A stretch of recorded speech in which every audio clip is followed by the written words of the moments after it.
Hey guys, welcome back to NFT Inspo. For today's video, we're going to show you how to fix Panasonic Viera Plasma TV green LED blinking. So if you're interested, let's start our tutorial.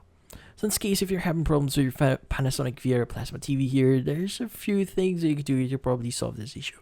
So in this case, you first need to get the following or identify the following buttons. So first is you need to look for the actual buttons on your TV. So usually it's going to be at the side. So just to give you an example, this is what it actually looks like. Next is you want to get the remote. Now make sure that you have you're near these buttons and also the remote at your hands. So first is you want to turn on the TV at the set. Now, while the green LED light is flashing here, you want to press and hold the volume down buttons on the actual TV. Now, at the same time, press the 0 button that you see on your remote, on the remote control here 3 times quickly within 2 seconds.